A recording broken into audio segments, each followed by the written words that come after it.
All right, before we officially start, I do want to do a merch announcement for the beginning of the episode, because we keep forgetting to do that. But I like all of us to talk about it. I mean, not just me sitting here. I didn't prep like a script or anything. I just wrote merch 4 times in giant bold letters at the top of my docs because I kept forgetting. Just say merch 4 times loud. Just scream merch as loud as possible. Merch!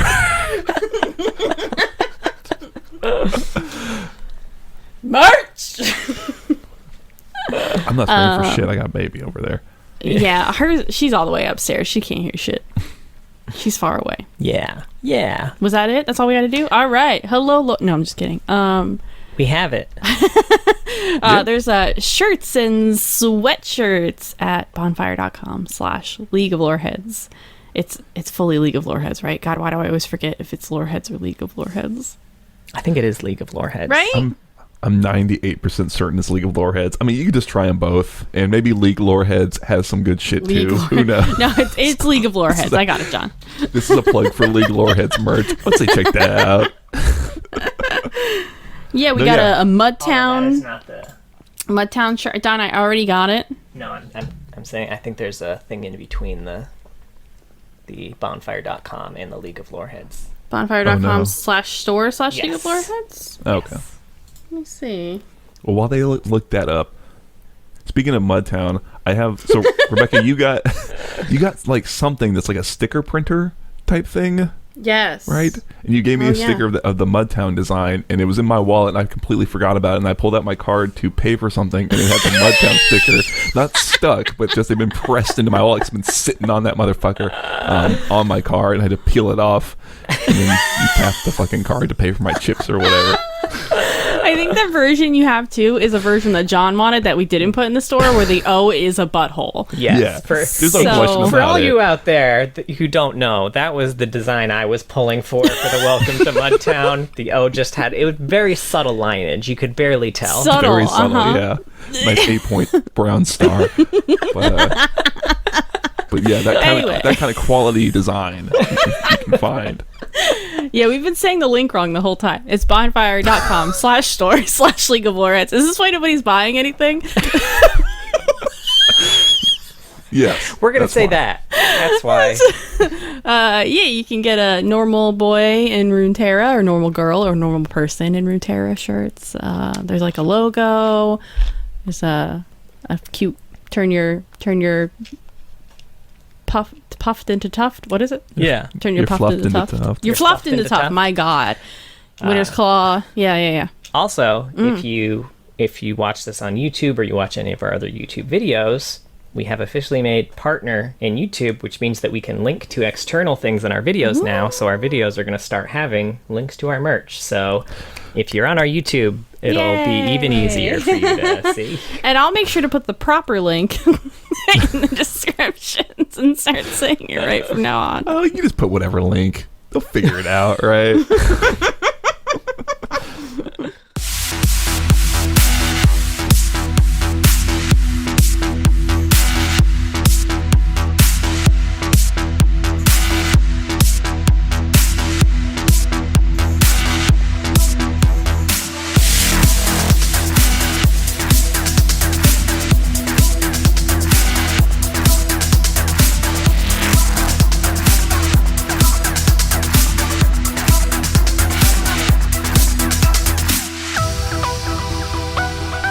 Heads, and welcome to the League, exploring the lore. Oh my God. Nailed this has not happened since I was pregnant.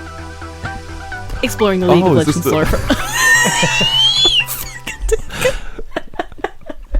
Is this the what now? I was gonna say the announcement, but That's why you interrupted me? Yes, that's why. Exploring the League of Legends lore from A to Z. My name is Rebecca. Was that it? Yep. Oh, okay. And I'm John. And my name's Mark. Today we're talking about the Maven of the String, Sona, who was released September 21st, 2010. Sona, September. Mm-hmm. She was one of my first mains. Yeah, she was the support that made me realize I liked playing support. She made me change my role when I played her the first time. Mm-hmm. She, when I started playing her was before she got all of her nerfs. And so I could play hella aggressive with her, and it was great. You can now, but you're just made of wet tissue paper. So, you know. You are.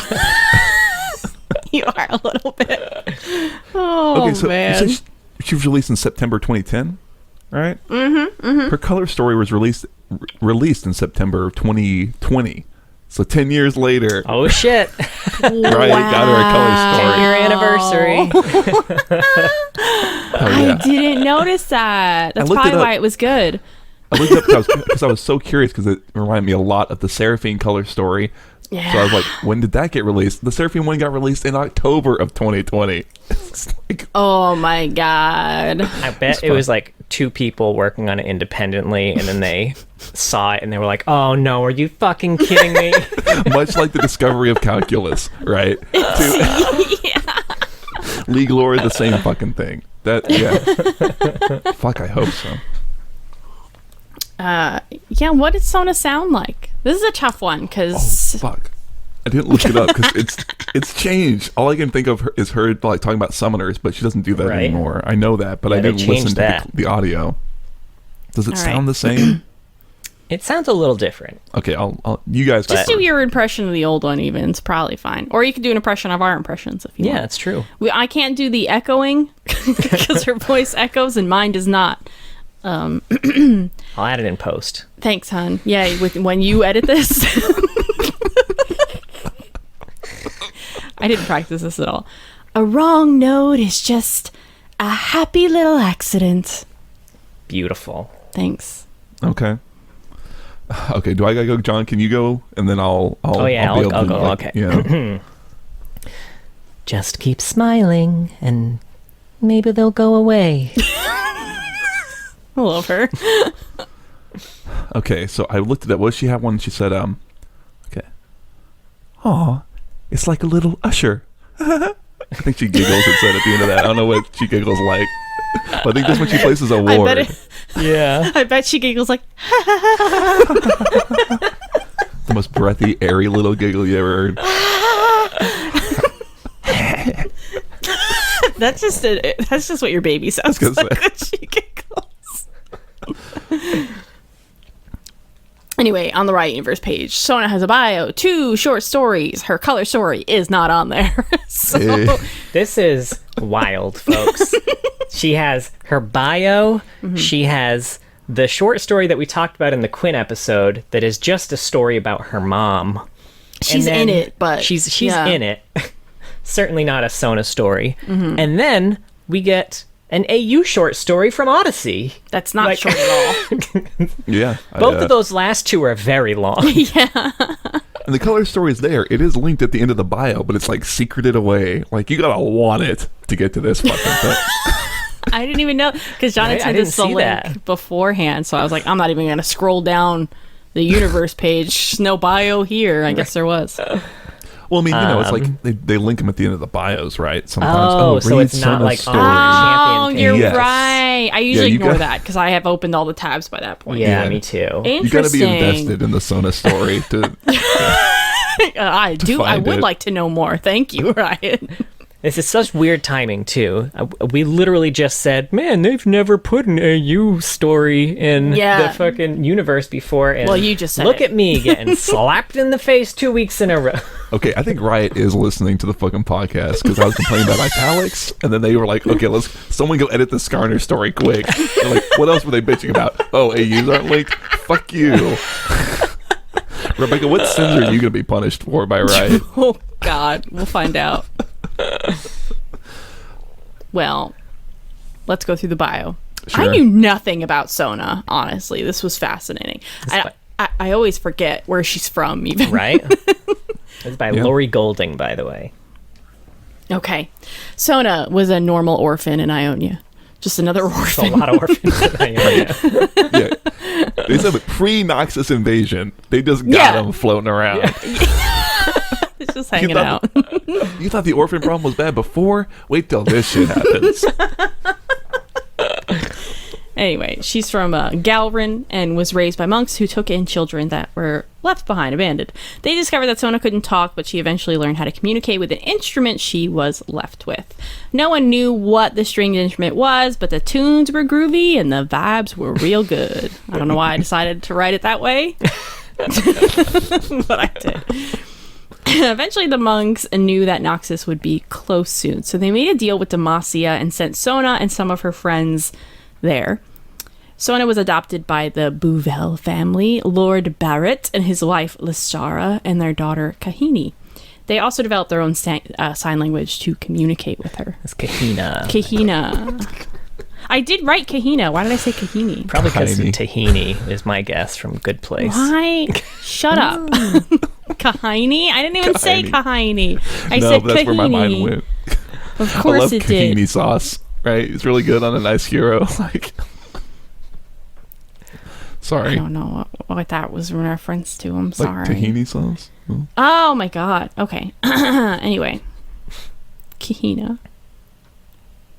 She started playing her instrument and word spread that it was real good. So people came to have their mood lifted. Lestar did some research and found out that the instrument is an étoile. Yeah. Étoile. Yep. And Sona's connection to it is magical. So she told Sona not, to use it in public anymore because, mage seekers might come and kidnap her. Years later, Lord Barrett Bouvel was killed fighting Noxus. Kahina took his place. So Listara thought it was time for Sona to go back to Ionia. They went together and Sona didn't like it, so they went home. I never understood. I was kept waiting for this to amount to something in one of the stories. And it was literally just like they went to Ionia. It was different now, so they left. I really thought we were going to get a story in Ionia. Yeah, I'm so confused. Why did they go there? Anyway, that's kind of where we leave her. She's opposed to the Mage Seekers. Obviously, hopes to spread joy with her music. Yeah. Yeah. Yeah, she purely unique concept. Right. Yeah. Feel the rift between... There's these... Okay, so get it. There's these two groups who are opposed, right? But music is... They're not top to bottom. They're next to each other. It's next to... They're intermingled even, right? But they're still apart. I mean, if you think... feudal system wise, they're top and bottom. Sure.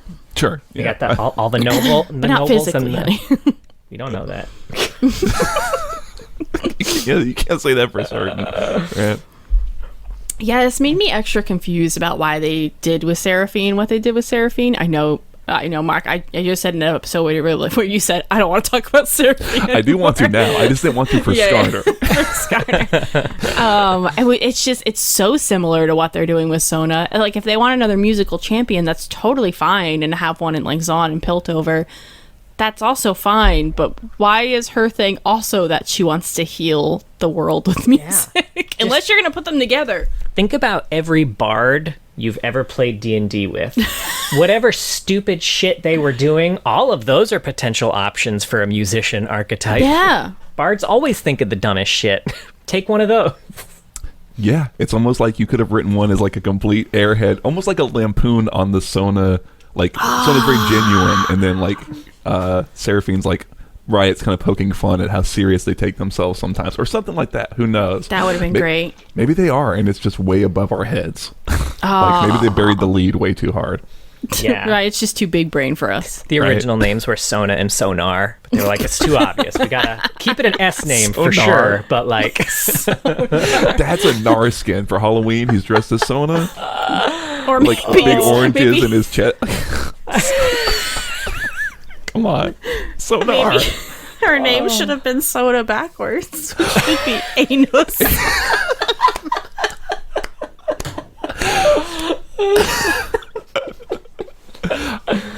I'm sorry for delaying that joke with my stupid Nar joke. That was way better. I had to wait for so long. I was about to explode with Anus. I don't even know what you said about the Nar. Can we make a t-shirt about that? But the O is No!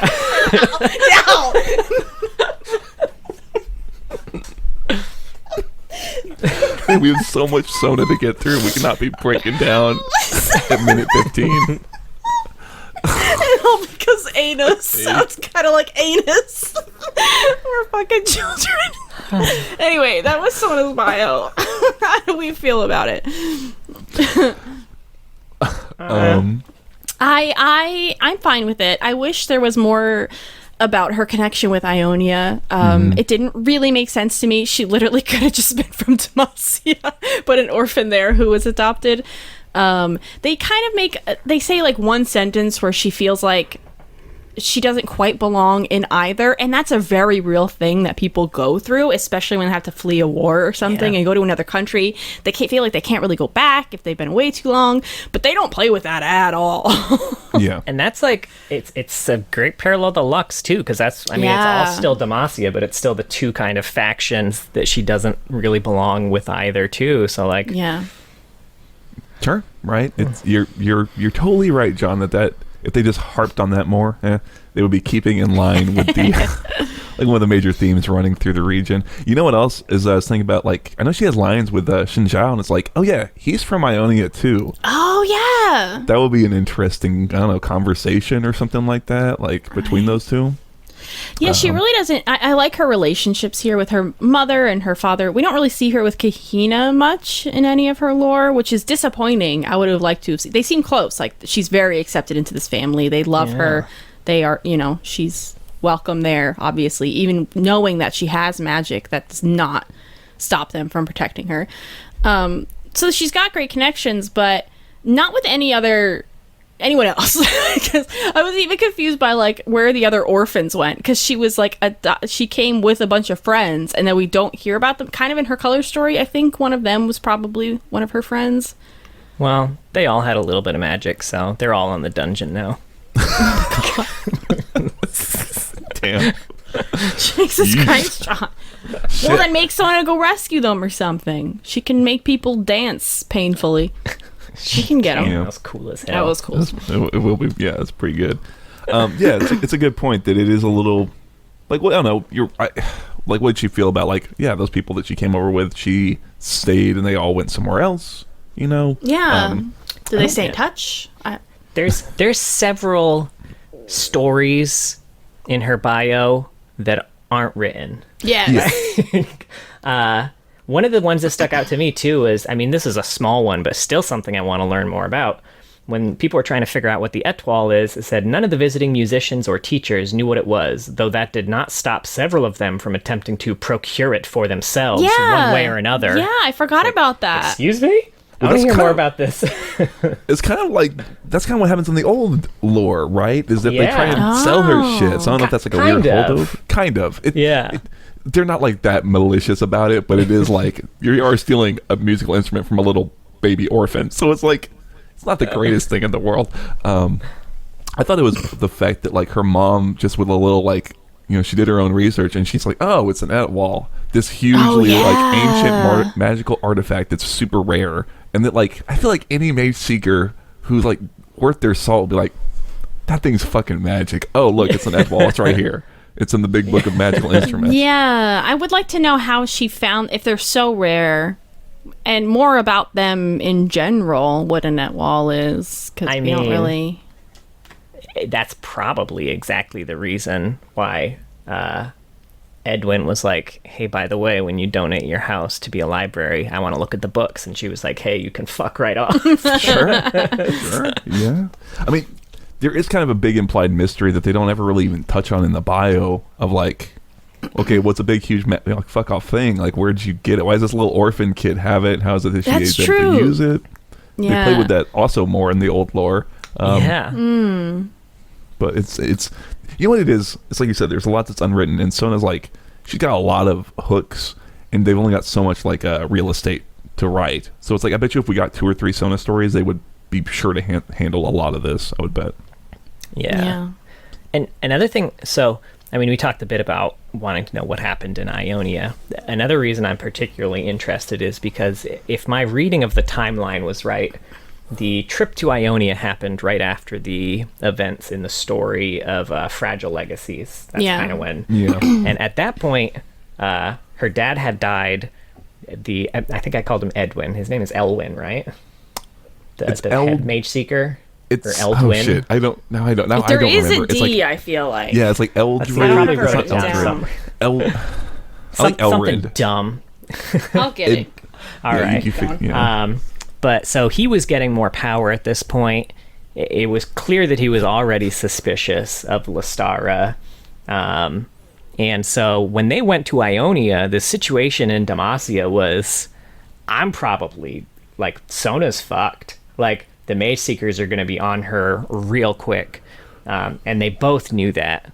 So I'm really curious, given that was the alternative when they got to Ionia, what was so fucking bad that they were like, ooh, no, what's happening back there? I choose that. Like, I don't know. It's not like, you go back to your hometown and you think it's going to be like the same, but it's not the same because you're not, it's like, it's just like that. The vibes just weren't right. I don't know. I can't be here, Mom. I gotta risk being imprisoned, It's Eldred, Eldred. Okay. Eldred. I think I got it right on my first one then. Nice. Yeah. Calm down. Take that victory lap. Yeah. I think that was pretty much all I had for the bio. Yeah.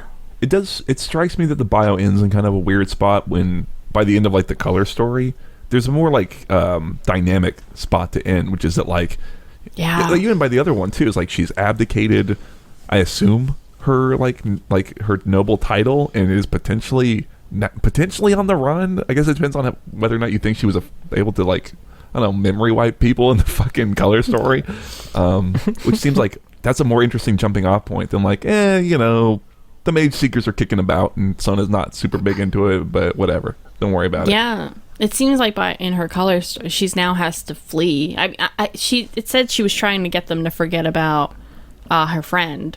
I don't think they would forget about her, and they have to know who she is. And they were already suspicious of her, and now Jarvan's dead. Like, it seems like this happened her color story happened all right after Jarvan the Fourth was killed, or third. Yeah. J4, he's still okay. He's still okay. Sorry, everybody. Don't panic. Yeah. So that's when things really are like, okay, they're bad now. I can't stay in Demacia. And yeah, that is a way more interesting. Where is she going now? And who does she have? It's not Silas. Her voice lines made that clear. Not a fan of Silas. Think so. No, that doesn't seem like her approach. Lux. Yeah, absolutely seems right. Seems like her approach. Trying to find Lux. Hearing a rumor that a crown guard is a mage, the crown guard Lux. I imagine she would want to meet up with her. But yeah, I absolutely right. There'd be a lot of, like, it's like you kind of said, there's already a parallel between them, so you might as well kind of play on that. It is a fun spot. I thought it would be kind of fun if she had become like the proper noble and was doing like a Scarlet Pimpernel or type situation where she was kind of like still doing all the noble like shit up front, and then maybe trying to secret mages out. I like that. Something like that could be fun too, but it's an interesting place to put her. I think what I'm liking about Sona broadly is that, unlike some other Demacian characters, she does seem really hooked into the whole like mage rebellion situation, right? It's very personally affecting for her, so it's like she feels involved and in the world rather than like Fiora, for example. Yeah, it's true. So. Yeah. All right. Color story. Fragile Legacies first, since that's kind of probably first in the timeline. Timeline-wise, sure. Yeah, well, I mean, like you said, it's from Lestara's point of view, and this is just after Sona's father, Lord Bell. Was it Barrett? Barrett. That's what's fucking me up is the double B. Barrett Bell. Yeah. Lord Barrett has just died at the Gates of Mourning. Which is a huge fuck up for Demacia. The story made me fucking sad. I will just say, it's really devastating. It's very good. It's a good grieving story. If you like stories about grief, I think this one's done really well. It's very good. I know nothing about Sir Barrett, so it felt very weird to get emotional reading about people mourning him. Like, I don't know who the fuck this guy is. Why am I tearing up? Right? We've seen so many dead parents in League lore, and this is one that you really feel. Which is kind of appropriate, right? Because the setup is that it's kind of following her perspective, like in the immediate aftermath, and specifically the funeral, like rites and stuff that they do in Demacia. And it's her kind of thinking back on like moments, like when they first met, and kind of how she pointed out to J3 when he had just been crowned, like, hey, you're fucking up because you're not helping the people. And Barrett kind of took the initiative to be like, you're right, and we're going to fucking fix it. And he did. He's a man of his word. And, how they eventually became betrothed and how committed he was genuinely to helping people. And it's also kind of showing the events of like the funeral and how Demacia is mourning. How people are eulogizing for him, and there are nobles who are talking about him like they knew him personally, but the way they talk about him is so detached. And you've got like Eldred goes up and does this fucking vile one about like, look, Barrett fucking hated mages. We all know that, all right? And Sona's just sitting there crying, like... Yeah, she's there with, I guess, this is a Sona technical story. So Sona's there with Kahara as well, and they're at least being able to like find comfort in each other, I guess would say, apart from all these other people who are there. And even J3, it seems like Barrett and Jarvan III were probably like best friends to each other, and they really helped. He seemed to have really helped J3 be a good leader. J3 gives a pretty good eulogy, but has a really sour note at the end, talking about like wanting to get revenge for this, and Lestari can only think like, that's not at all what Barrett would have wanted. It's some of her kind of dealing with the people coming and talking to her, and we talked about this in the Quinn story, I think, that Quinn wants to be a knight. So Lestari kind of takes it upon herself to go and get Tiana Crownguard to help with that, and it's fucking catty, and it's great. I love it. It's really catty and great, yeah. Quinn had saved, if you don't remember from the Quinn episode, yes, Quinn had saved Barrett 2 years earlier. Yeah. Old Catastrophe Barrett. But yeah. And it then also is thinking about like when Sona first arrived and kind of how they interacted with her as a little girl and chose to adopt her, and when they found out, she kind of came to the conclusion that she was a mage, and how they both like immediately committed to protecting her. And eventually people file out, and it's her and Jarvan III, and they're both kind of mourning Barrett. And J3 comes off, I guess, comes off very human. There are things he's done that's kind of wrong with this, but he also very genuinely misses him, and it kind of hits her finally. And I guess plot-wise, the big conclusion is that Kahara is not going to become the new... Like, normally all this stuff would have gone to her, and she would have been the new Lady Bouvel, or whatever. But she's going to not take any titles and go be an Illuminator Knight, which the Illuminators are like... do-goods, they're just do-gooder, like kind of religious monk order, and they have knights, and it sounds fucking cool, I will say. Yeah, we need a story from her point of view. It sounds cool, but then so Sona would be the one to do it instead, and since Sona's a mage and doesn't want to do it, Sona's planning on running away, and Lestari kind of realizes that, and they agree they're going to leave together. And I guess they go to Ionia and then come back immediately. Yep. And that's it's a silly story. Place. On second thought, yeah. Yeah, like I said, I mean, it's like you had said, John, like a good eulogy, right? Even if you didn't know this person, it really makes you feel the loss that those who did know them are feeling at the time, and it's fucking sad, man. It was very well done. It was another ripple too in Demacia kind of falling apart and the Mage Seekers taking control.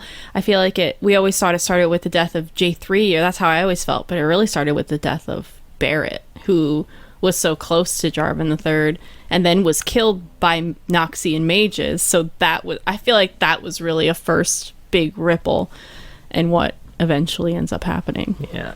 Mm-hmm. And how poetic. He's such an important part. Yeah, and Sorry, how like... No. It's like, I mean, you're absolutely right. I kind of skimmed over it because I was just trying to like, here's what happens. But that is a big through line, and that's part of the reason why they leave, right? Is because Eldred starts making very bold-faced threats about like, oh, J3 does want revenge, but it's not against Noxus, it's against mages, because it's not, like you said, them that killed J3. And how poetic is it that a very similar situation is the same thing unfolding with his son, with J4, right? Right. His dad dies of mages, and he also ramps up the fucking situation, right? Mm-hmm.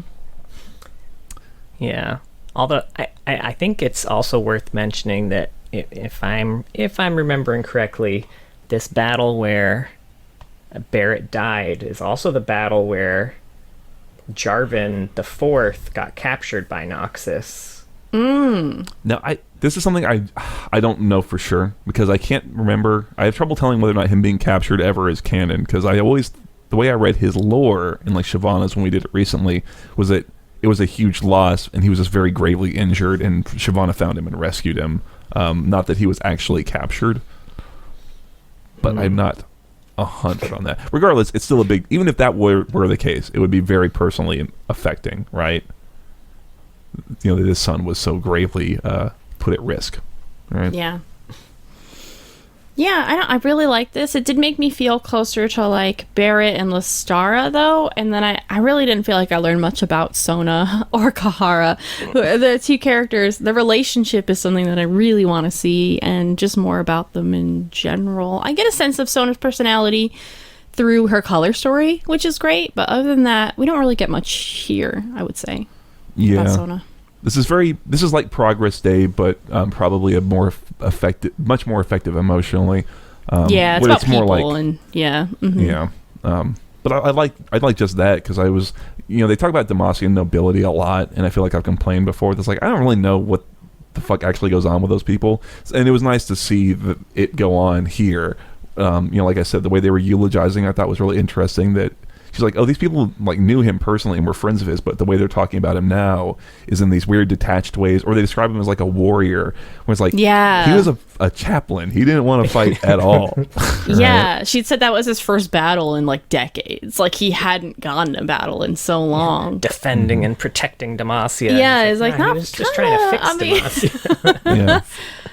Yeah. Another thing that happens, Lestara does say that they're going to donate their house as a library, or their estate as a library. Yeah. Is that it? Like and to make it available to everyone. Yes, and it will be open to everybody. Which really rankles. Which commoners in Demacia don't have access. Don't typically have access to that sort of thing. So this was a big deal. Mm-hmm. Eldred is not a fan of this. Nope. He's very, stodgy, uppity, also wants to go through all the books because he's afraid that there might be books that discuss magic. And she's like, there's no magic books, obviously. You would have known about it. And he's like, well, I'm not just looking for magic books. I'm looking for any books that even talk about magic. Yeah. Does it talk about magic and not condemn it? Fucking straight to jail. Yeah, if it's neutrally described and not like castigated as a threat, right? That could be bad, right? Straight to jail. Pass fucking go. Do not collect 200. But yeah, sure. And I mean, right before that, right, is her interaction with Tiana, which was tons of fun because she fucking loathes Tiana. Like she goes up to greet her, and I guess Tiana was the shield captain. Seems like she was in a very high leadership position at this battle, and it was a major fuck up. And now on top of that, she is in line to be the new like grand marshal. She's getting promoted. Yeah, right? She's like, I can't even pretend to imagine why she would be promoted after, she doesn't say it, but after such a fuck up, right? Like, yeah. Because she was supposed to be leading that entire battalion, but she stayed over behind there. But she wouldn't have been able to be promoted if she had, so she just put someone else in charge, and then that person sucked. Yeah. I've hated Tiana since our first story with her. I've always not liked her. So seeing someone just absolutely, I'm like, I'm vibing with you so much right now. I know. I've been on that boat, and I feel like sometimes we've come into conflict about like whether or not Tiana's good, but if Lestara doesn't like her, she's fucking go. evil. She's gotta go. You gotta go. Oh, yeah. She's my like, mama don't like you, and she likes everyone. Yeah, Tiana John got the Bieber quote. That's good though. Tiana hugs her, and she's like, I can't, like, that she would even dare to hug me, right? And then she's talking about Quinn. She's like, oh, that's Quinn. She saved Barrett one time, unlike other people. If you saved my husband from death, raise your hand. Not so fast, Tiana. It's like she's subtle without being subtle at all. It's like amazing. It's a lot of fun. And yeah, it's, like I said, it's very sad. There are these little moments that really, like, I found personally affecting, and it might be because of my father, where it's talking about like she realizes Sona's some age, and she's trying to break it to Barrett. And he's sitting there just reading a fucking book. It's like, Barrett, just so you know, I love you, but if you ever hurt either of our daughters, I would leave you. And he drops the book. He's like, what the fuck? I didn't do shit. It was so good. It's like, Barrett, I had a dream. I don't know what happened, but you like did something. But she like breaks his, like, I think Sona's a mage, and like she's like, she sees fear in his eyes that she's never seen before. And he's like, what do we do to protect her? Right? And it's like, there you fucking go. And I think that, and they talked about, she was talking about how, like, he's in his like coffin, I guess. And on the outside is like this very stately petricite portrayal of him, but on the inside is just a drawing that his Kahara had done of him when she was a little kid. This is very, very sweet image, I guess. Yeah, it made me feel for J3 even too, like, because you really get a state, like the very first paragraphs in this story, you see his relationship with Jarvan III and how close it is, and seeing Jarvan III break down was so good. And I was like, I think I feel more for him than J4. I mean, really, like I feel closer to him now than his son, who's a champion. We should feel more towards. But this having these vulnerable stories are going to make you feel connected more than anything else, really. Mm-hmm. Yeah, he had a line I really liked where he was talking about, like, I can't really remember these aspects of Barrett because I just always assumed he would be there, and I never thought to like really think about how he laughed, right, or these things, and now he's just not there, right? Yeah, very human. He had a line to the same area where Lahara had told him, like, Barrett doesn't want you to go after mages. He doesn't want you to get revenge. And he admits, like, sometimes the things we do are not for the dead. And I really like that. He didn't try to fight it and be like, hey, you don't know what J3 would want. He's like, because or what Barrett would want. you don't know what I want, bitch. You don't know me. He didn't try to fight it. He was like, yeah, she's right, but it's for me. I don't know, man. This revenge is not for Barrett. It's just me. Yeah. Yeah, you know, unfortunately, the kind of failings, you know, are kind of reflected in again in J4, which is neat, feels appropriate. Mm-hmm. And who wrote this one? I think this is Dana Lurie Shaw. Who wrote that? Yeah, wrote that Leona Diana story we really liked too. And some other piece that we read really recently that we really liked, and then you told me I'm pretty sure that she's left the narrative team. Oh no! So it's like classic. Well, you left us some really good stories. Thank you. Yeah, really well done stuff. And then the color one, called One Last Show by Katie Chironis. That was a really new name. That one didn't strike me as familiar. I think I may have seen it once. I don't remember where, and I also could be wrong. Potentially somewhere, somehow. Yeah, so this is from Sona's perspective, and I guess they've come back from Ionia, and she is out doing a gig in the sticks, essentially.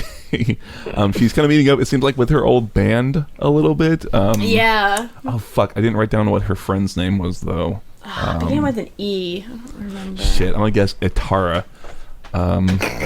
We're just big on the R's today. It's really, they feel right, I will say. Hold on, I'll find it, I swear to you. Etra. I was really fucking close. Etra. You were really close. Etra. And then there was a dude, right? Yeah, he doesn't really talk or anything. He's just a drummer. Don't worry. Classic drummers. I say that, and I'm pretty sure, John, do you have a drum kit like in the background right now? No, he donated it to his nephew. Oh, that's nice. My nephew's going to college right now for drumming, so that's very Barrett of you, I will say. Oh, that was so Barrett of you. It's funny. I was looking at the audio waves of our microphone just picking up on Nico just scratching the shit out of the carpet. Yeah. Oh, I hope everything's okay. You good boy. Oh yeah, he's just kneading. Yeah, he's making biscuits. Oh, but yeah. So she's there to do a show. Etra is an old band member. They're setting up to do the show, and it's like a makeshift barn. I didn't write down the name of the place that they're at, but it seemed like it was just a little thing. Etra does note that, like, oh, Sona, you've been traveling, so it's definitely like she's. Man, I don't know, maybe she's got a nice tan going on or whatever. Oh, you got that Ionian glow about you. I don't know. This is right after J4 died, right? So this has to be... How long were they in Ionia? I have no idea. I don't know. For some reason, I thought there was a mention of years, but... Oh, okay. I don't know. I don't really know how long that timeline is. Yeah, no, I don't know. Anyway. If only we'd been given any information about it. Right. Yeah. Sona starts her performance, right? And there are some mage seekers show up and are in the audience. But she starts doing her thing. The way they kind of depict her doing her magic is that she sees sort of like forms and shapes, like actual like images in the music, but only she can see them, so it's cool. Don't worry about it. And she does a really good magical performance, and it like plucks people's heartstrings, and then like, you know, all that good jazz. And then she jams out too hard, essentially, right? And the magic kind of becomes more visible, and the mage seekers pop off, and then it's no longer a fucking concert because Sona's having to run from the fucking mage seekers, who corner her in an alley, who she then proceeds to fucking ult, and it's great. The description of the ult is way less goofy and way more horrifying. I wrote down the whole description if y'all want to hear it. Sure. Yeah, I was going to quote it for sure. The étoile glowed. She struck a violent burst of music. The cord shot forth from her and slammed into the seekers. The air was charged gold, sickeningly radiant. They turned away from her. She heard their groans, their broken screams, and knew it was over. They were dancing, all of them. They cut an eerie sight to anyone who might see, contorted, twisting figures bent against their will like puppets being made to perform. It was painful, she knew that much, but she had to make them hurt. She had to make the pain the only thing they could remember. That way, they couldn't remember Etra, and they couldn't come after her. At first, they begged her to stop, but after a moment, even that died away, and there was nothing but gurgling, the shuffle of footsteps, the creaking and snapping of joints. And then she scurries off into the night. I don't know whether or not it worked, but... and don't fuck with her Sona. last line actually really implied that this is not the first time this has happened. Oh, yeah. She was like, I didn't want to hurt you. She thought, I never do.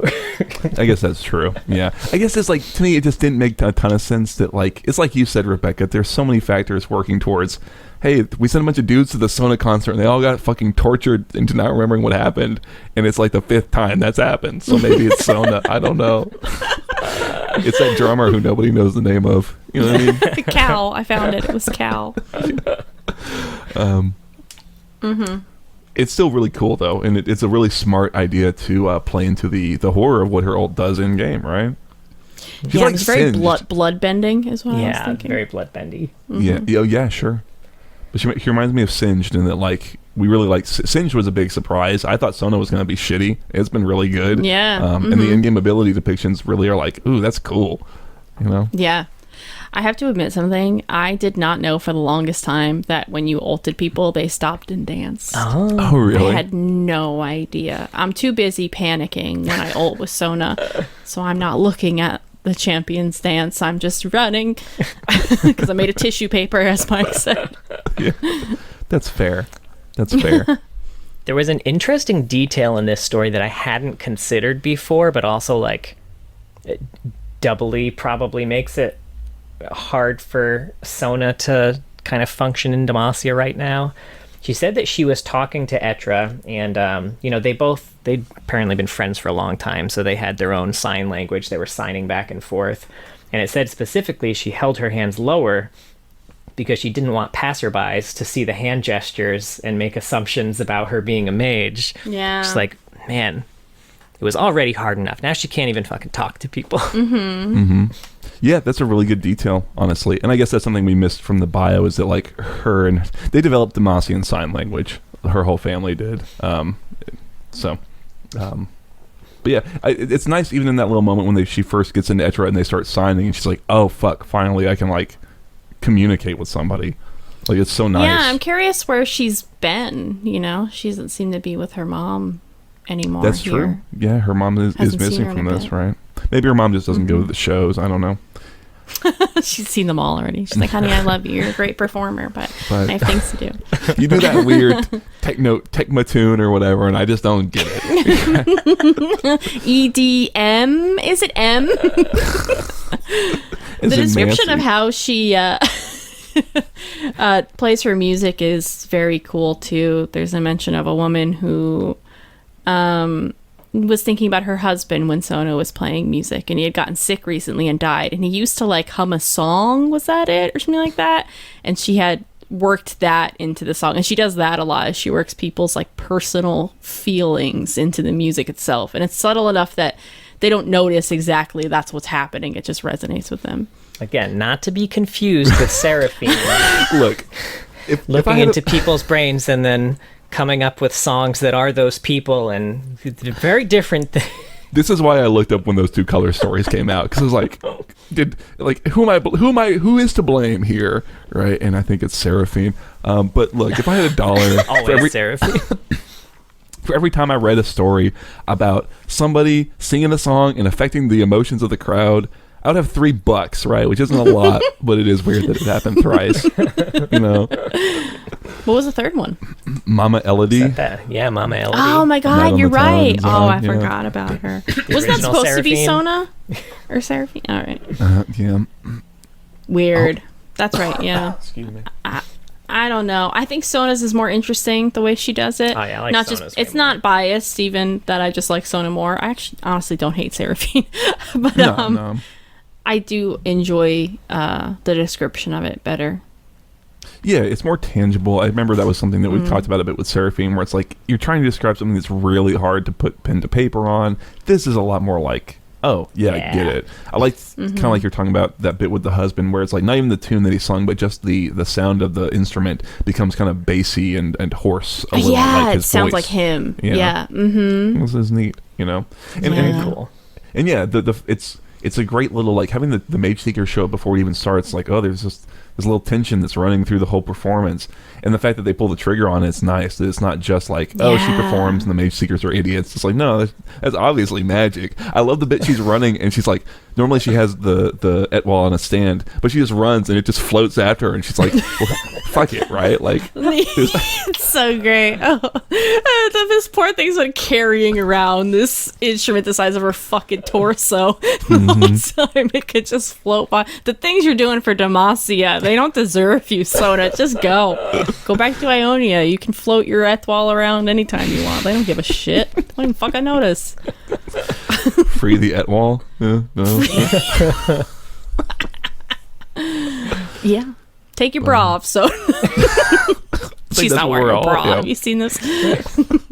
Well, you know what? That same Etwall magic just, you know, it's a new lifts wonder. it up. Yep. No, she's like 20. Right, that's why.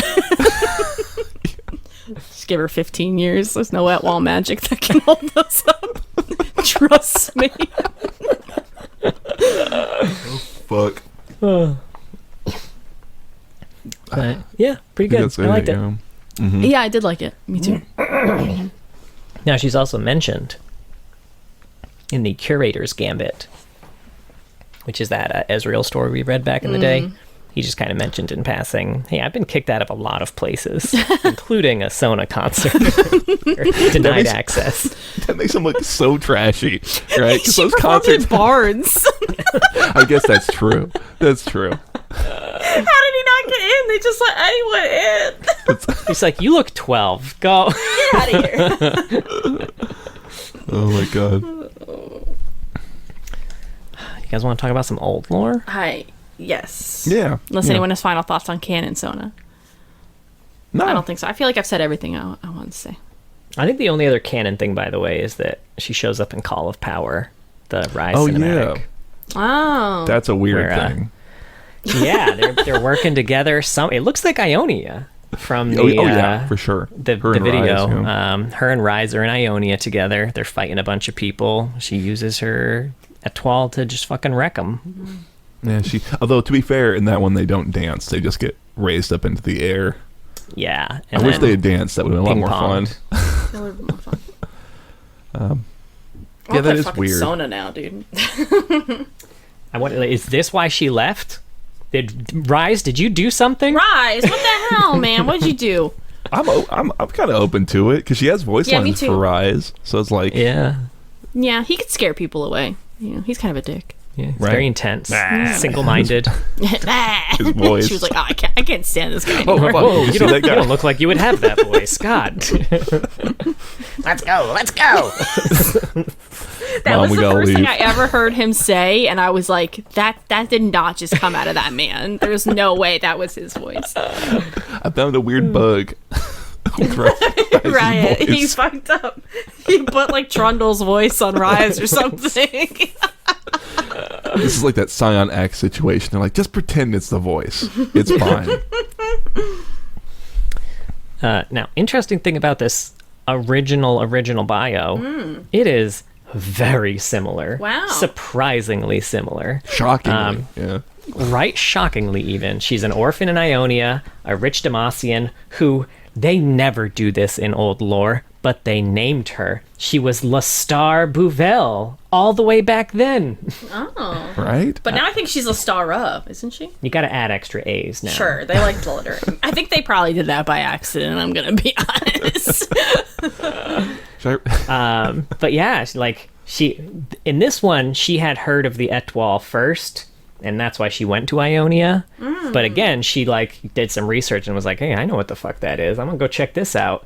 And then adopted her and kind of, supported her. She also played sold out shows in Demacia.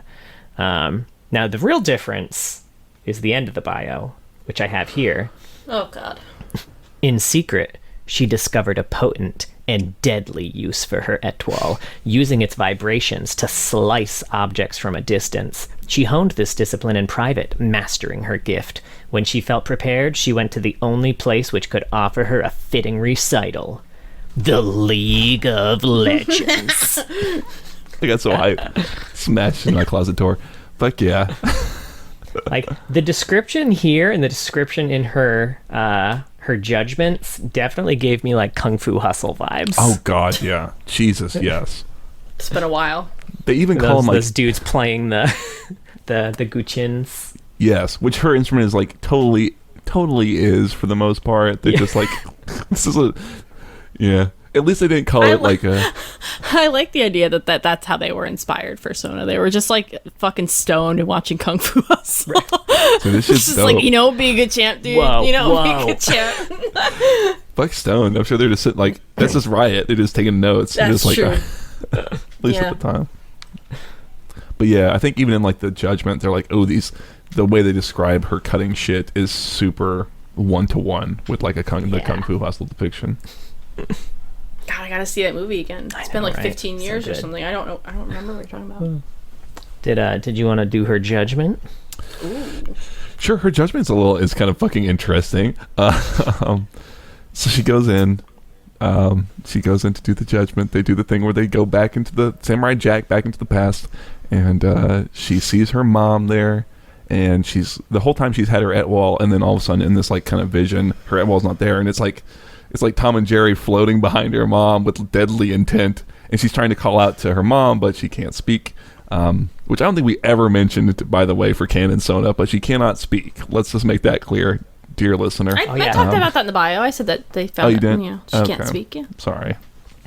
And then the Etoile, with nobody on it, fires out her Q essentially and kills her mom. And it seems like this is a memory of something that happened. So a big twist, some crazy shit happened with the Etoile, and then the league goes to ask the question of why do you want to join the League of Legends? And she can't fucking talk, but they start doing magic so that she can talk, and then all of a sudden this big booming voice comes in and is you're the key that's going to unlock the world, or this instrument is the key that will unlock the world? Yeah, so this instrument will be the key to unlocking the world. It will speak for you more truly than a voice ever could. Nothing else, not us, them, or any magic in this world will ever own you again. Yeah, this creepy, dark, ominous voice says this shit. So instead of speaking... What the fuck was that? I don't know. You know what? This is a mystery lost to time. As the Institute crumbled, so did this little mystery. This was going to be the first Darken, y'all. You think so? Oh, sure, yeah. Fuck. You know what? I just made that up. This is not. No, that's so much better. That's so much. Can we drop the Caitlyn C shit and pull this shit back into canon? Because I like this. Because the Etoile is still a big mystery. The idea that it's a Darken. Oh, it's sick, sick, cool as hell. That'd be pretty fucking cool. And Sona's just so genuine and good that it oh man, it kind of counteracts it being a bullshit motherfucker. I like that. Anyway, she plays some music to drown out any sound that Shua makes. So she kind of defiantly doesn't speak. And they keep asking her, and she just plays music back at them. And it's an auditory middle finger. And so they just kind of let her into the league anyway. Because that's what they do. That's what they do. Yeah. I'll be curious to see if we ever find an instance where they're no, you can't get in, and that's how it ends, right? I can tell you one. Did I forget it? Have we done it already? We have done it already. Who was it? Okay, Our boy Earth was denied. Oh, He failed several judgments in a row. always the thing I forget. Good job. But yeah, so it's interesting. Big little mystery that will never get figured out. Right. Now she shows up in a surprising amount of Journal of Justice articles. For a couple of reasons, I guess. People have a bunch of questions about her. She's a musician, so she just kind of plays. And also, they introduced Pentakill in the Journal of Justice. So here we go. Immediately, issue 4. This is just a reporter reviewing a Sona concert. Spoiler alert, she loved it. Also, the songs she played were named after her in-game abilities. And we also find out that scalpers exist in Runeterra, too. Yeah, and apparently it's still a thriving industry. Yep. Very hard to get Sona tickets because of scalpers. Yep.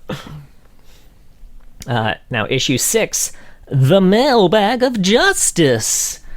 Someone asked Kenan if he saw Sona's performance, and if so, what he thought of it. I know we did this a bit in the Kenan episode, but yeah, he just kind of goes off on a very quick, it was good. I found myself being carried away to a magical and serene place, which for me is quite different than what I am normally. And he just kind of goes off on a long tirade about how much he liked the concert. I mean, they asked. They did ask. I love it. Then issue 9, we get Pentakill. We learn about this cool new Tecmatum group, Pentakill. Now, it's worth noting, other groups of this genre existed already. So if you were a hardcore Tecmatum fan when Pentakill come out, you'd be like, excuse me, I only listen to the Hexbenders and Yordle Mothership and Tainted Nexus, which are all actual Tecmatum bands referenced in this article. I want to hear Yordle Mothership. Is it like Jefferson Starship? But yeah, they're getting put on the map. But even now, the Master of Metal is playing with Sona, so it's a pretty big deal. They're performing their new song in this story at Trogsworth's Tavern. Their new song, for the record, is called Mask of Madness, which, if you didn't play it, is a Dota 2 item. It's an original Dota item, actually. And cute, right? Yeah. Real fucking cute. And then, issue 15, another Mailbag of Justice, where basically Sona was just like, is there any way to recover Sona's voice? Every time I summon her, she talks to me in my head, and her voice is very lovable. I was wondering if there was any way to help her. And they basically just said, many doctors have offered to help her recover her voice, and some have tried to determine the cause through divination, but Sona has maintained the same stance. Anything she wants to say can be expressed through her instrument. Neat. Yeah. Yeah. It's that big voice speaking to her some more. Yeah, right. We were talking about before we started recording that it was a pain in the ass to look through these because Sona, the word personally, especially, your boy Ramsteed likes to write the word personally a lot. He fucks up everything. Strikes again, right? From beyond the grave. Right. Fucking Ram.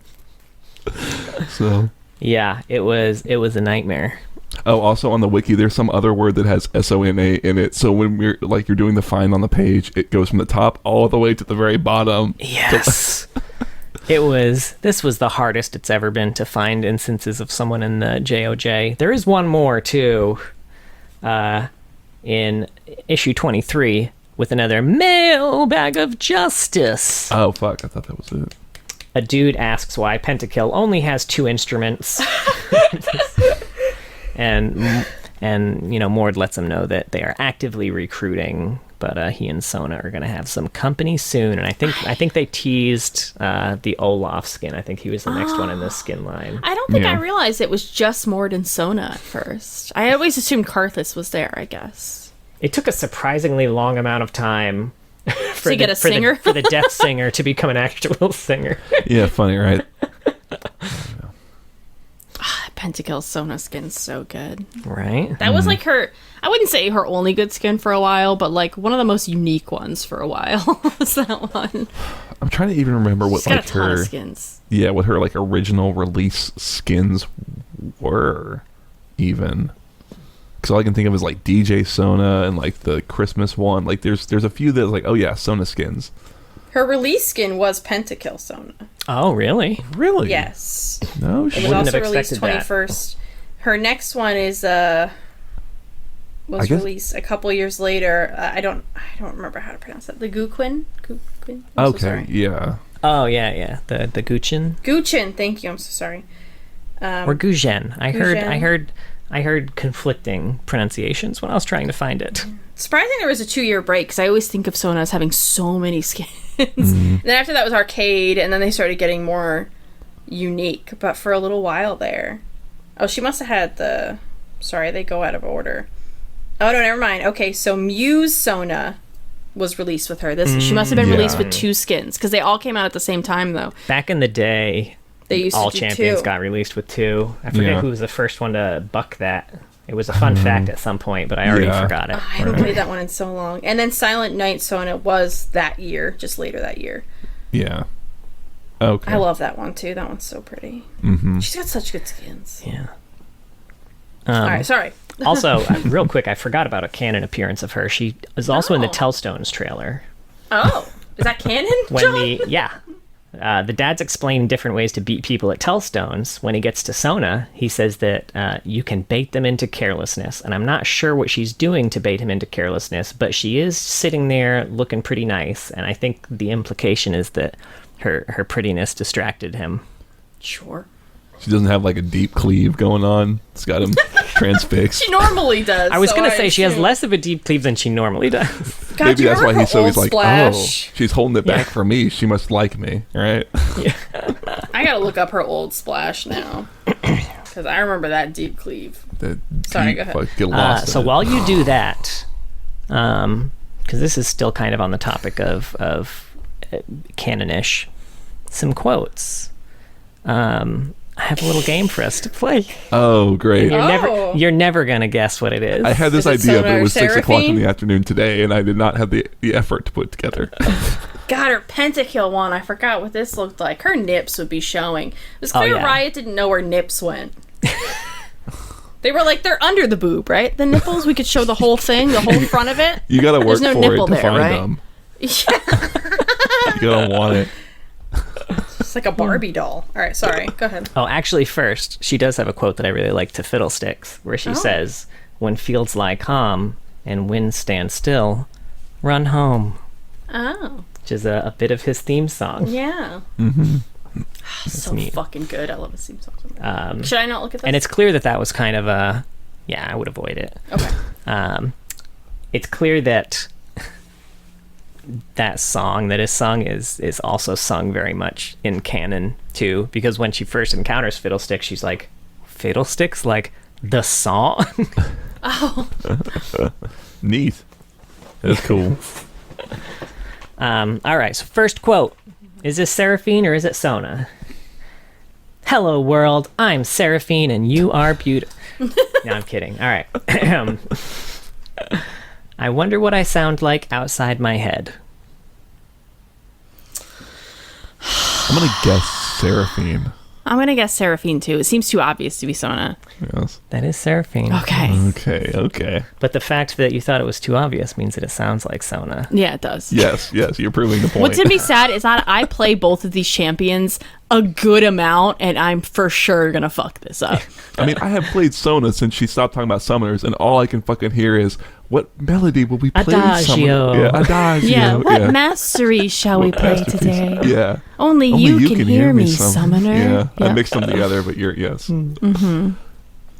Ahem. Haha, I can never shake the nerves before a big performance. That's Sona. I'm pretty sure that is also Sona. That is Sona. Okay. Hear and feel everything. I'm going to say Seraphine. Oh, this is hard, though. I don't know. That's just a wild guess. I was going to say Seraphine. I'll say Sona to keep it different. Let's mix it up a little. All right. That one is Sona. Yes. The right song can soothe the soul. Blah. There's so many S's here. The right song can soothe the soul of a nation. Oh, fuck. I'm going to go with Sona. I'll go with Seraphine then to mix it up. That one is also Sona. Jesus. Ooh. One day, the music will stop. Better dance while you can. I'm going to go Seraphine. Yeah. That one is Seraphine. Okay. Now, I have 2 quotes that are to Jin. You have to tell me which one is Sona and which one is Seraphine. No. Such a perfect 4-4, but also so wrong. Am I supposed to know this person? Is he a fan? Wait, there's all the one quote? Or are those the two separate Those are both the quotes. Which one is which? Which one's Sona? Which one's Seraphine? I think the second one's Seraphine. Yeah. And first so the one Sona. about 4-4 is Sona. Yeah, second one's Seraphine. I same. It's reversed. First one's Sona, second Seraphine. Wait, I said first one's Sona, second one's Seraphine. Oh, sorry. First one's Seraphine, second one's Sona. Don't fuck me up like that. I feel fucking cheated, man. When I'm on stage, I feel complete. I want to help everyone find that peace. God damn it, they're the same person! This is the most devilish version of this game you've ever put before us, I think. This one's Kled, fuck it! I would love it. I don't care! Shit, I'm gonna go with Sona, because it sounds too Seraphine. I'm going with Kled. All right, it is Seraphine. Damn it! Oh, fuck. Well, we both lose. And 2 more here. A true masterpiece should celebrate living. Sona, we'll go Sona again. Hang on, I'm trying I'm to picking C for every answer. It's Sona. Hey, stop it! Stop it! Sorry, the cat's trying to eat the wires. She's trying to beat up John for making us play this game. Seraphine. All right, that one is Sona. Damn it. And the final one, my music warms old souls and soothes hardened hearts. Okay, I'm going to go It's my Seraphine. greatest joy. Sona. I'm going to go Seraphine. Before you even finish the quote. Sona. Fuck. I don't even know who got what. I should have stuck with my girl, man. That was rough. God damn. Yeah, well, I mean, you said it at the start, Rebecca, or I mean, both y'all really. You can have 2 Magic music champions, but they make them a little different in some sort of specific way. Can you make them have a different goal? Can they just have a different goal? How about one of them's just more of an asshole, right? Or more selfish or something. Right, yeah. Why do they have to just be pure souls, both of them? Just make Seraphine a dick. Who cares? Yeah. People already hate her. Yeah. Lean into it. Fuck. Yeah. Right? Yeah. Just be like, Mo, haters gonna hate her. People don't say that would be anymore. great. God, you would. Oh, God. She's like, oh, God. She's that's great. She's just like, she'll say, haters gonna hate. Give her back her Skarner voice lines. Oh, yeah, fuck Give her it. more. She's using them on purpose. Yeah. She's like, I love eating souls or whatever she does. Yeah. Just like man, if the Riot Twitter started shitposting memes of Seraphine just completely stepping on Skarner and shit, just like, yeah, that's all her voice lines are only about fuck the Bracken. I would kind of respect him for it. Right? I got a handful of AUs if you want to hear them. Just a handful. It's a little bit more than that. Say 2 handfuls. I know her skins very well, but I still want to look at them. We got Lunar Revel to start it off. It's time to look back, to celebrate with family and friends, to join together and remember all that has happened, the good and the bad. And as the fireworks light up the night sky, we look forward to a new year filled with wonderful memories with the ones we hold dear. This one is Gushin Sona, which has no lore. Oh, okay. This must be one of the first. It was a pretty early one. Right? Yeah. Then we have Arcade. Arcadia, home to the server's most competitive arcade gamers and justice-driven NPCs. Here, the heroes always play to win, and that means overriding the battle boss's corrupted code, even with the odds stacked against them. Victory won't come easy, but seeing the surprise on the boss's faces after an incredible outplay will totally make it worth it. This one's Arcade Sona. being forcefully transported from the real world to fight an army of evil arcade game bosses, that's no sweat for Sona. She was the first person to beat Keyboard Solo 4's Ultra Solo Game Mode on Nightmare difficulty, a feat that, by the developer's own admission, should not have been possible. Huh. I didn't realize she was like a gamer, like one of the gamers who got pulled into the game world, whatever. I assume I remember this skin coming out. It was really exciting because it was one of the early ones where like the graphics were all very different, and I feel like they weren't doing that a ton yet, and they were like really different. They looked nice. they still look really cool. Yeah, like the 8-bit kind of style, like her, And I think this was the first one too.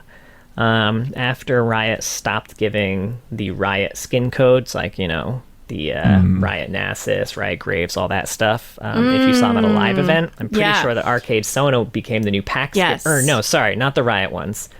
The old PAX skin, so PAX Jax and PAX Sivir, they used to give those skins away if you saw them at PAX, but then they couldn't sell them. Yeah. So then they changed it, so now they give away Arcade Sona at events, but they can still sell it. Yeah, I remember I had a ton of Arcade Sona skin cards, actually. Gosh, yeah. Is that still the skin they give away, do you know? Is that a fun fact? Just arcade ones? I think they had swapped it up even by the time we left. I think there was a different arcade skin they were giving away at that point. Yeah, that would make sense. Yeah. Misfortune, I think, actually may have been the new one by that point. Next up, we got Riot Records. Sure, it's about sold-out stadiums, the high-fashion swagger, the cheering crowd, but it's also about speakers cranked so loud your ears ring like they want to sing along. About hot stage lights, pounding bass, and the steady rhythm of the drums. It's about the adrenaline high, igniting you from the inside out. This feeling, this is music. Now this is DJ Sona. This was also a really big deal when it came out. It was very real. Feel the bass, hear the beat, let the music move you. And this has a little cinematic called Ultimate Concert, where DJ Sona's just kind of like fucking playing the music from the skin. Is pretty cool. It was great. Yeah, I remember that one. Mm-hmm. I mean, There's some fun facts about this skin. Oh yeah, I'm sure. Okay, then I'll save it. So she has a combined over 3 hours of sound effects, music, and voiceover specific to this skin, making her the champion with the most sound files on this one. Wow. And Sona's teammates can opt in to listen to her sound track from the scoreboard if they want to hear the music that she's playing. And also, I have not confirmed this. I think she might be the only one who shows up in Riot Records twice in 2 completely non-connected things, because Pentakill is also part of Riot Records. Sure. Is like True Damage and KDA a part of Riot Records? They are. And I know that Akali's in both, but she's the same person in both. DJ Sona is definitely not. Yeah, that's a good point. Yeah, I think you might be right. Yeah. So using Crescendo for the first time when you get your ultimate unlocked on this skin will upgrade the theme structure of all of the music that's played. It'll like add another layer to the music. And then using it when you get level 2 ultimate will add kind of we'll get the song closer to its climax. And then once you do the level 3 one, everything becomes more dynamic and intense. I never knew that. Yeah, I think for a little while this did not.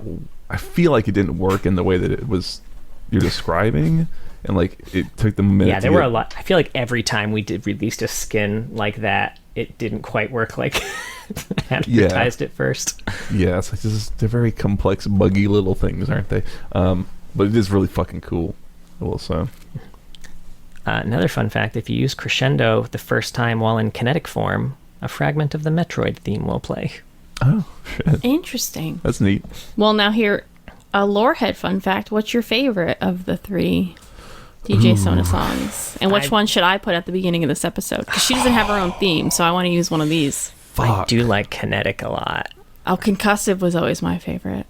So you're the tiebreaker. Oh, fuck. Unless you liked the slow jam. No, slow jam is fine. I don't hate it. It's good. It's nice, but... The thing is, I only think about them in colors. So it's like, do I like red or do I like green more in terms of like which sound I like more? I think it's green. I'm a green man myself. Kinetic. That's Kinetic. Or I guess that's, yeah. It's Kinetic. The other one was blue. The one that none of us liked. It's not bad. It's too chill. Yeah. That's like when you're stuck in an ARAM and it's one of those ones where neither team can really do anything. So you sit there throwing, so you just play that one. Yeah. One person's got a poke and you just throw it for 20 minutes and nothing happens. Hell yeah, that's what ARAM's all about, baby. Hey. Look at Poppy right now. Why are her legs like that? Do you see how far apart they are? The baby is bicycle kicking sleeps like a mad woman. She sleeps on her belly a lot now, and normally her legs are curled up under her, but right now they're just like this. Like her two legs. Kind of looks like she's riding an invisible horse.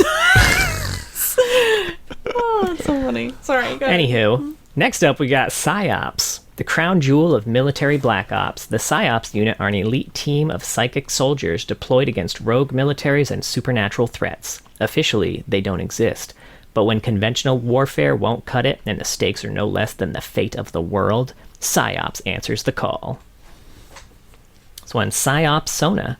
An immensely powerful psychic, Sona has spent the past several years locked in darkness, subjected to harrowing experience to further the Black Rose Group's aims of manufacturing the perfect human bioweapon.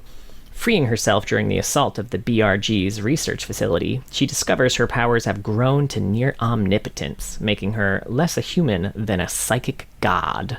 Ooh. Damn. Shit. Yeah. And this one has a cinematic called Operation Songbird, where we get to see Ez, Shen, Vi, and Master Yi break Sona out of the facility, which I say break out. They disable the shield that's holding her, and she breaks herself out. Sure. Man, I mean, that was a big part of it. That's cool. I like when they're really different from, like... Yeah. And there's a fun fact about this one. So this AU is one of the AUs that ties Odyssey to Darkstar. So there's a Victor voice line that says that the events of Arctic Ops, which is 40 years prior to PsyOps, led to the discovery of an alien gate, which is believed to be the Aura Gate that connects those two AUs. Additionally, Sona has a line about the child following Shen. You know how we mentioned that his sword in this AU is just a child? Oh, yeah. So she mentions that the child following Shen came from an alternate universe.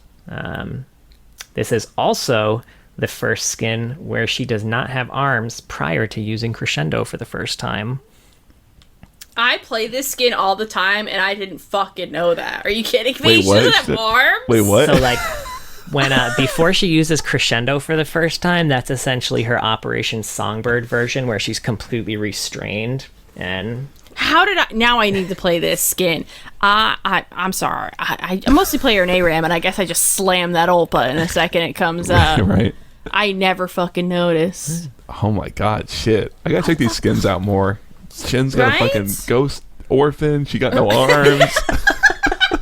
well, you know, he is from Ionia, so... Right? They're just everywhere. Growing on trees over there. It's not even a ghost, just this kid following him around. Fuck off. Papa Shen, please. God, with Lilia, they literally are growing on trees. Yeah.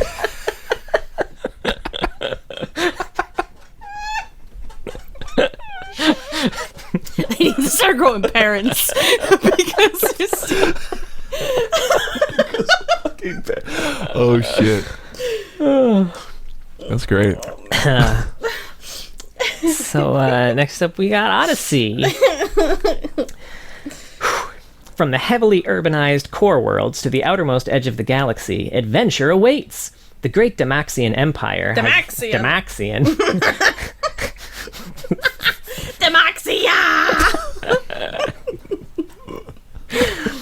has laid claim to almost every inhabited system. ignoring the objections of the ancient Templar Order and the criminal syndicate alike, in pursuit of the wondrous bounty of aura. This mysterious golden essence, drawn from the vast, majestic creatures that patrol the stars, is the lifeblood of all civilization, but also promises untold power to those who can wield it for themselves. This one is Odyssey Sona. Once a member of the Templar Order, Sona was born with the ability to commune directly with aura and the creatures from which it's harvested. More recently, she has sought out Yasuo, troubled captain of the Morning Star, and joined his ragtag crew, hoping to avert a disaster that could destroy the entire galaxy. Oh no! Yeah. And this is where the lure story that's linked on Universe comes in. Which, like we mentioned, is mostly a Kane piece. Yeah. I think we mentioned in the Kane episode, but just in case we didn't, the writer, Dan Abnett... But it's okay, say it again in case I didn't hear the Kane episode. But I'm just saying you're so thorough, and you must have mentioned this. The writer, Dan Abnett, also wrote for Guardians of the Galaxy. So if you notice tonal similarities, that's probably it. I didn't remember that from the Kane episode, I will say. Nice. I honestly don't think you mentioned that. I'm just throwing Rebecca under the fucking bus. Throw me under the bus. It's fine. Now, for Sona's part in this, basically just Kane is trying to get information from the Templar Order, and he's trying to question her. It's going as well as you would expect. He was getting upset, and he was going to kill her because she wouldn't talk to him, and then the wall was blasted open because of a spaceship fight happening outside. After that all gets cleared up, he goes back for more questioning. She still won't answer his questions for some reason. He's going to kill her again. And then at this point, he has Rost already. And Rost is like, no, she's too valuable to kill. Keep her. So then later in the story, they're taking all the prisoners away. And he tells the guards to take special care with Sona because she's very valuable. That's the only time she shows up in this story. It's a very long story. Yeah.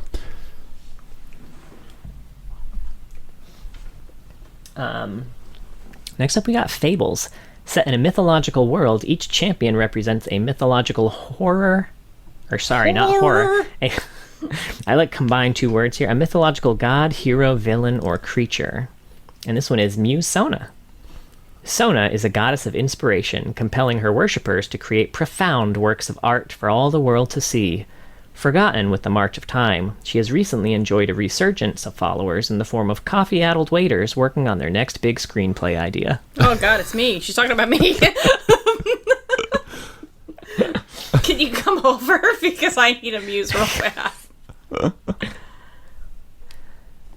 Then we've got a Snowdown Showdown. Better start building that snow fort. This one, Silent Night, Sona.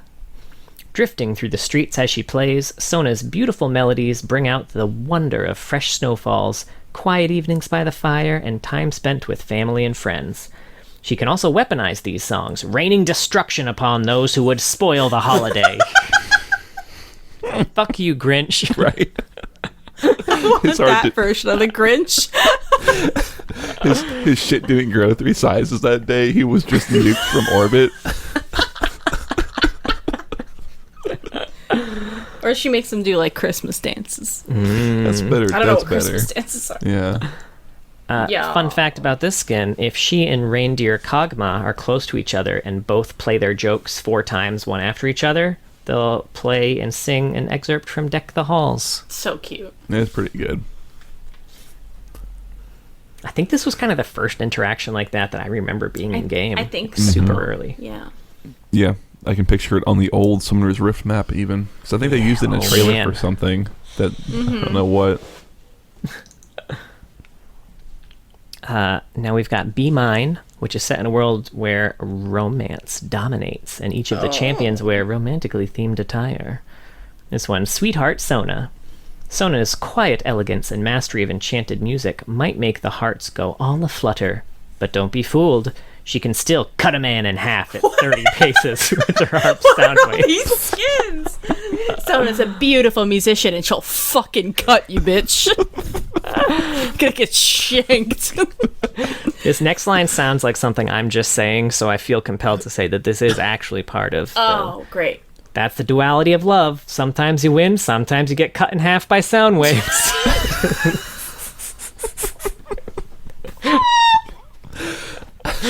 You were Where's so that Valentine's card?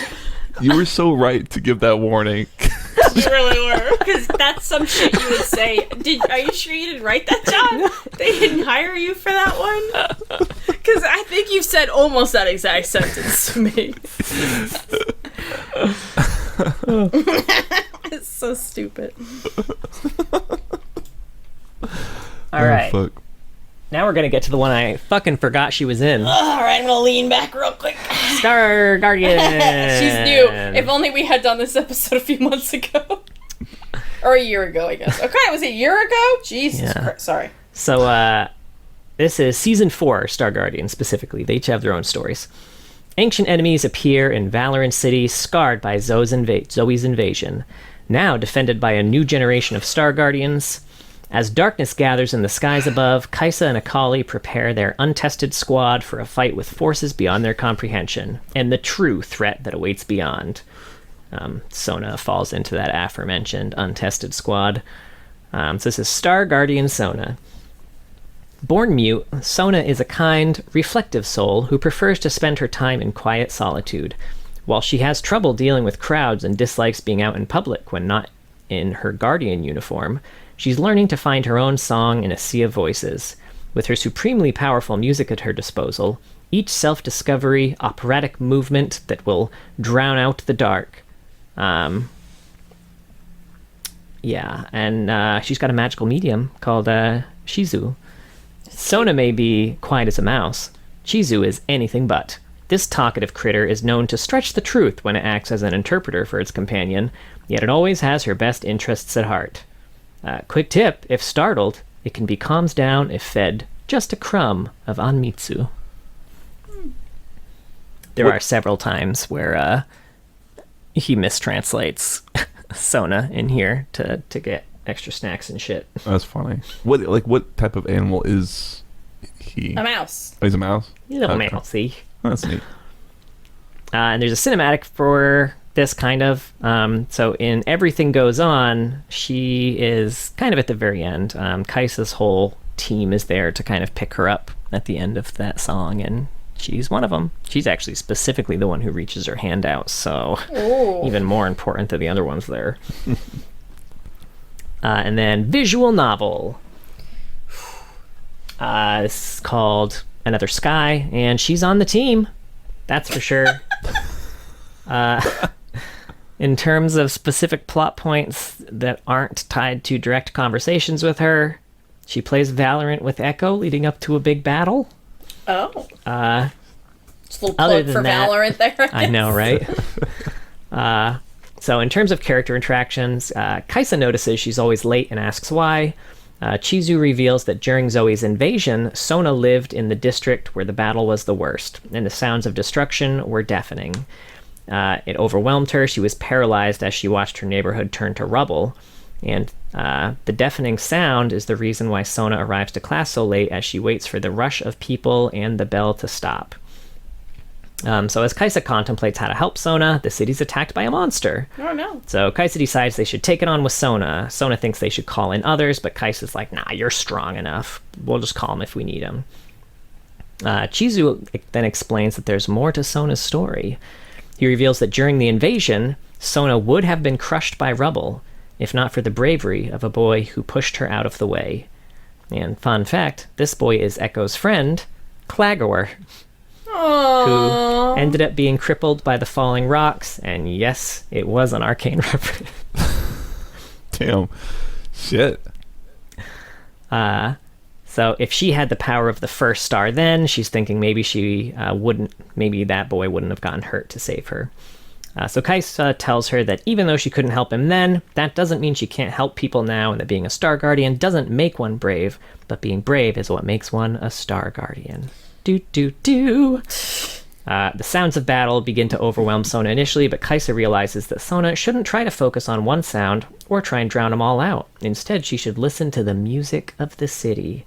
Then Sona realizes that all the sounds are part of one big symphony, and she begins to hear it. So after defeating the monsters, Kai'Sa congratulates Sona, tells her that she will be there for her, but on the day she feels overwhelmed by the sound, to take it one note at a time. Just imagining part of like that beautiful song of the city. There's just some guy like, fucking Diana, get in the fucking car right now, you fucking bitch. Wait, please shut the fuck up. Well, wait. There's people like pissing on the streets. You know, not every symphony is good. Oh my fucking god.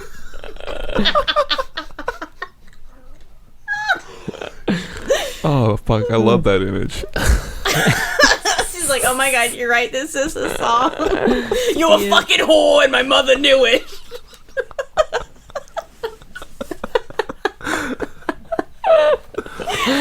So let's get out of Jersey. Let's try this again somewhere else.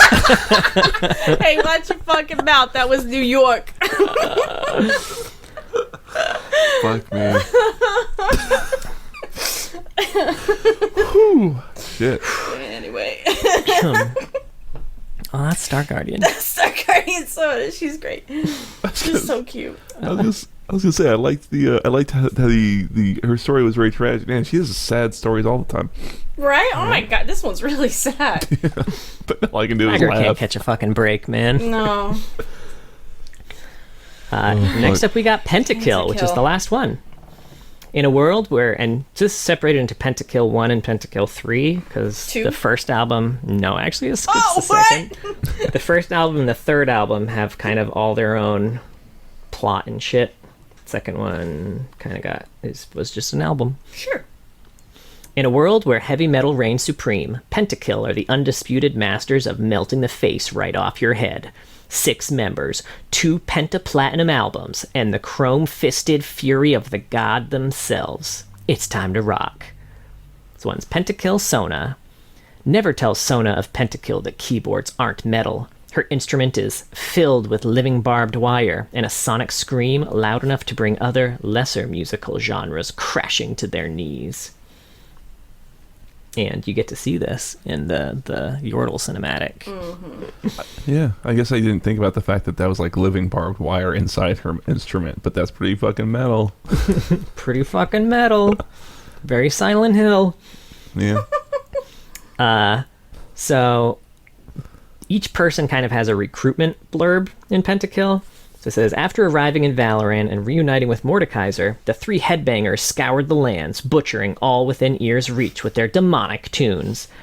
But they met their match in Sona, who, through years of silence, had attuned her hearing to withstand all manner of metal. Impressed with both her resilience and her ability to tear up her keys while covered in blood, the 3 offered Sona a place in their band, and thus, Pentakill Sona was born. With her in the band, the group's destruction amped up significantly, and soon only the frozen Northlands harbored humanity's last stand. The monolithic colossus that is Pentakill was almost complete. Yeah.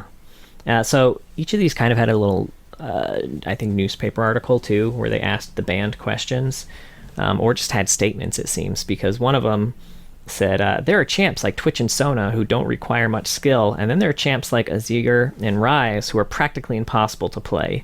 What do you plan to do to bridge the imbalance gap between these champs? And Sona responded to this in Morse code. And in all caps. If you translate the Morse code, it translates to, what the fuck did you just fucking say about me, you little teeny bopper?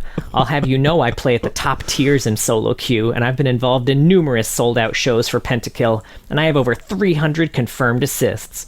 I'm trained in Etwal warfare, and I'm the top support in the entire League of Legends. You are nothing to me but just another assist. Classic. So what are they going to do to bridge the gap, though, between these easier champs and these higher skill? There's only one person I know of that can bridge a gap, and it's through music. Only one? There's at least 2 with League of Legends. Now for Pentakill 3, In a realm consecrated to dark and uncaring gods, where mortals clash in ceaseless, bloody sagas of metal, one band rose above all others. Pentakill, chosen of the noisome host, now revered in temple and arenas across the land, their supremacy has been absolute, though a time of change is approaching, and the cycle may soon begin anew. This one is Pentakill 3 Lost Chapter Sona. All hail Sona, the silent virtuoso. An artist's soul can change the world, and with the harmonious power of creation at her fingertips, she will prove that what is made can yet be unmade. This one has that like crazy live digital concert that they put on with the dump truck. That's all I think about with Mordekaiser now. He has been ruined as a character. Thank you. Or made better. Yeah, or enhanced. Now, her recruitment on this one. Sona was consumed with the desire to craft soaring symphonic rock operas and tour the grandest temples of the world and elsewhere, but no acoustics were powerful enough to satisfy her need for the most cosmically resonant sound. So Sona took a ship with the doomed crew of the Serpent's Feast to a series of volcanic islands and began to sculpt the island with sonic brutality. There she unleashed the music of creation. So powerful were her notes they traveled between worlds and sank entire continents. Indeed, a planned gig in Atlantis had to be canceled. Just play music, calm down. What the hell? I don't have this one. I need it. Mm-hmm. But yeah, those are all the AUs. Yeah. Solid. I got a few fun facts. Nice. All Good right. job, Penny.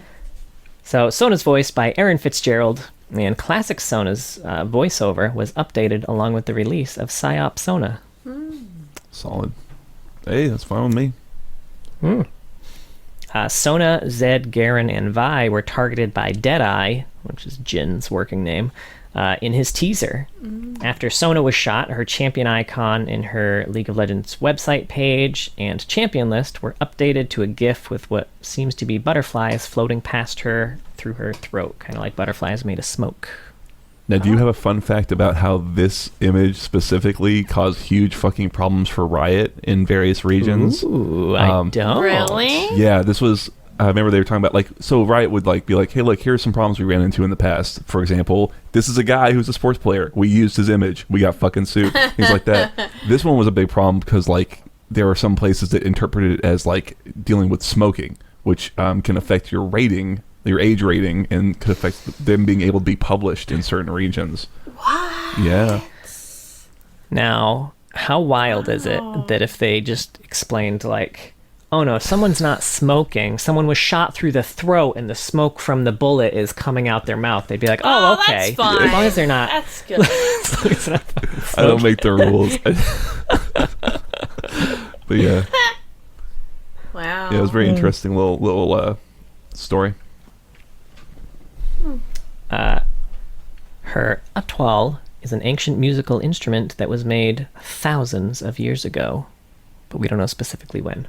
I wish I did. Let's see. Her adoptive father... Oh, no, never mind. I got that one already. Her adoptive sister, Kahina, introduced Lux to the Illuminators originally. Yeah, that name was familiar from, I think there was a version of the Lux bio that was just like like the previous version that was a little different, and Kahina shows up there. Right? Yeah. Yeah. So, you know, maybe working with Sona, maybe just unintentional, just doing good. Yeah. Jin sees Sona as an art rival, stating that his form of art leaves longer, more lasting imprints. Sona does not know who Jin is. I love this idea. That's fun.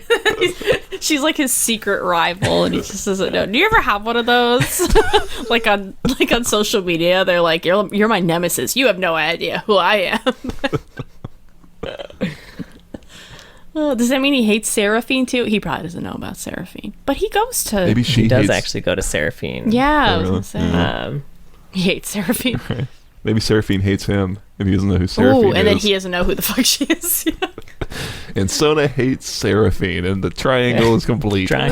Oh, but they all need to come together with love. Yeah. They could change him. Jin just needs to... Mr. Jin, could you please stop?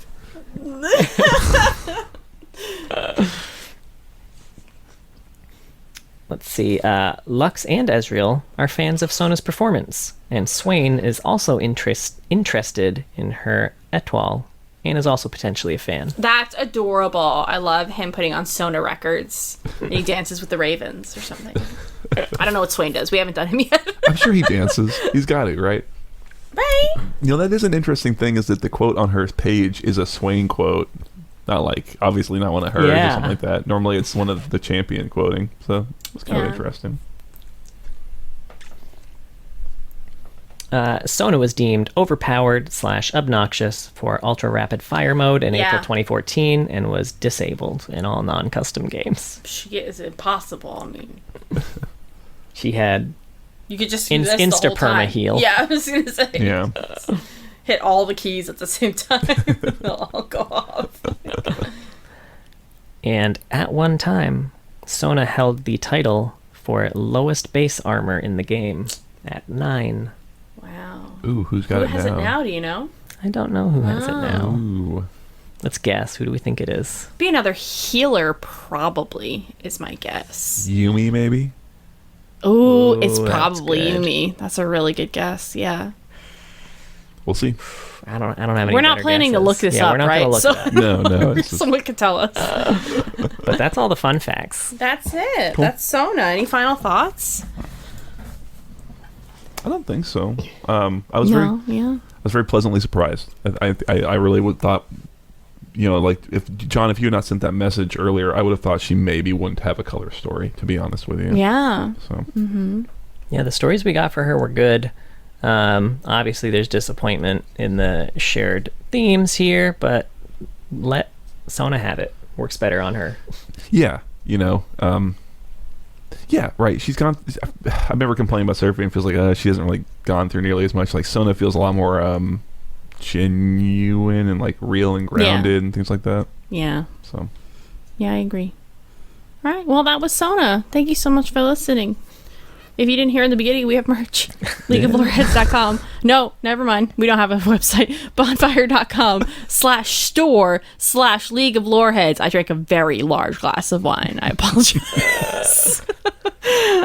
We also have a Twitter. It's @Loreheads, and a Twitch, twitch.tv/Loreheads. John streams on Saturday evenings EST. He does TFT and then ARAMs with viewers. And then we do a stream on Monday. We swap kind of who does it. It'll either be me or John.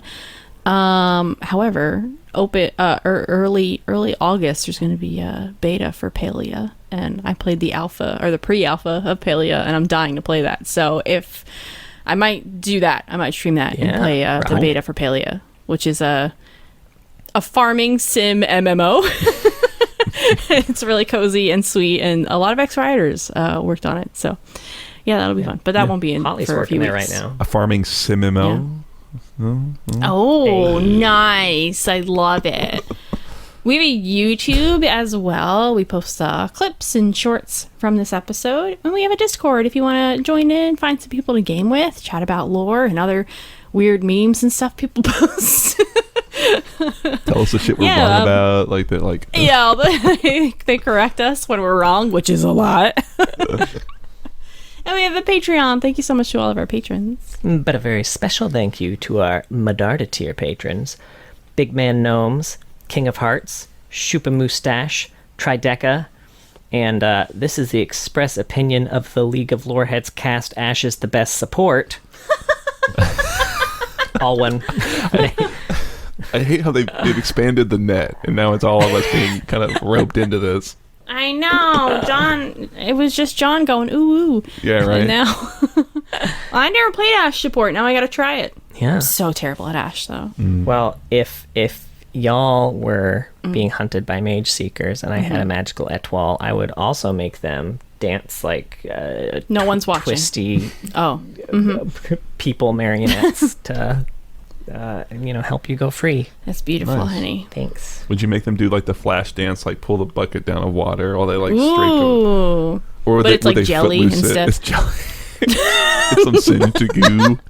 Yeah. Oh, fuck. Yes, and that's canon. Beautiful. You can take that to the bank.